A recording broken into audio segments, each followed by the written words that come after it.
Terus dari sisi subjektif pelaku, di sini kita akan menganalisis atau meneliti niat awal yang direncanakan dari pelaku atau sikap batinnya, apakah dia benar-benar ingin melakukan atau tidak. Terus perbuatannya, setelah kita mengetahui niat awalnya dia benar-benar ingin melakukannya, maka penilaian selanjutnya yaitu dari segi perbuatannya. Kita teliti perbuatannya itu benar-benar melanggar peraturan perundang-undangan atau tidak.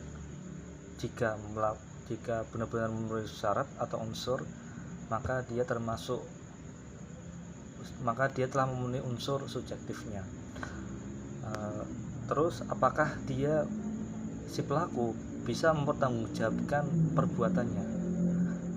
Karena jika dia dikategorikan pelakunya itu tidak waras atau tidak memiliki akal, maka dia tidak bisa mempertanggungjawabkan perbuatannya, seperti orang gila. Terus jika dia melakukannya secara tidak sadar, contohnya dalam keadaan tidur, maka dia tidak bisa dikatakan melakukan dia tidak bisa memenuhi unsur subjektifnya. Yang kedua yaitu secara objektif. Objektif ini kita nilai atau kita selidiki dari perbuatan yang dilakukannya atau dari perbuatannya yang melanggar hukum. Di objektif, kita di sini akan menganalisis bagaimana perbuatannya itu apakah memenuhi unsur pemidanaan atau tidak. Karena unsur pemidanaan itu ada 3. Pertama, jika perbuatannya itu melanggar peraturan perundang-undangan. Yang kedua, ada alasan pemaaf, dan ketiga, apakah dia dapat dipidana atau tidak.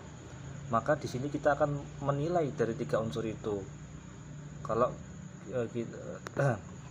yang pertama meliputi kesalahan dan kesengajaan, apakah perbuatan si pelaku itu memenuhi unsur kesalahan ataupun kesengajaan. Jika kesengajaan, maka di dalamnya itu ada konsekuensi yang dapat ditanggung oleh pelaku. Unsur kesengajaan itu ada 3. Kesengajaan dengan maksud, yang kedua ada kepastian, dan ketiga ada kesengajaan kemungkinan. Jika dengan kesengajaan maksud, maka dia benar-benar telah melakukannya secara sadar dan dia telah menyelesaikan perbuatannya itu.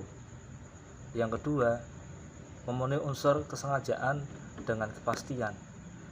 Dia sudah tahu akibatnya setelah dia melanggarnya,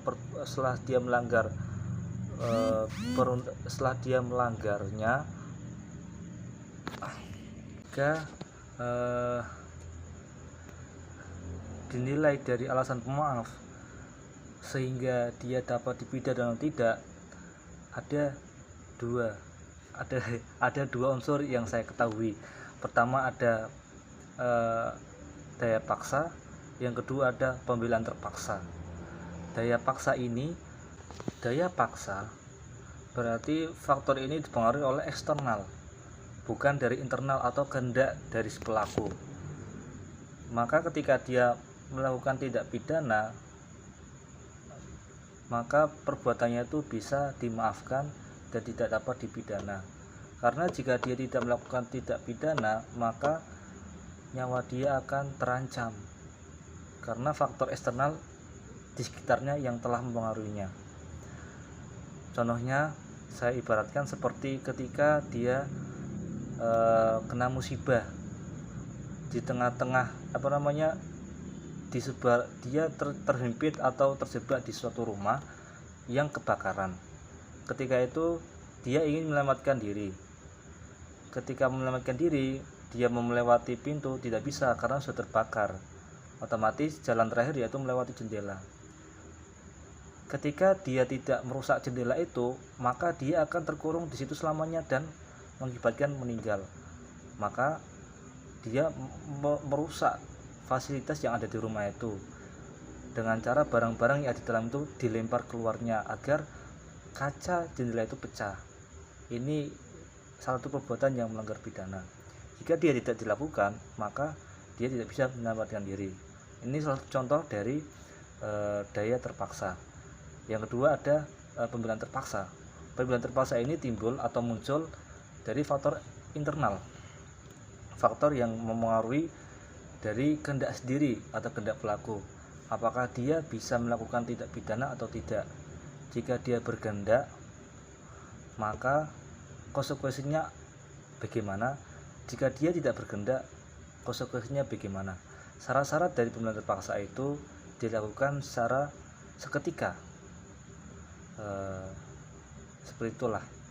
Jadi ketika dia sudah memenuhi syarat-syarat dari pembelaan terpaksa, maka tindak pidananya dapat dipidana atau tidak. Dari saya kurang lebihnya mohon maaf. Terima kasih. Assalamualaikum warahmatullahi wabarakatuh.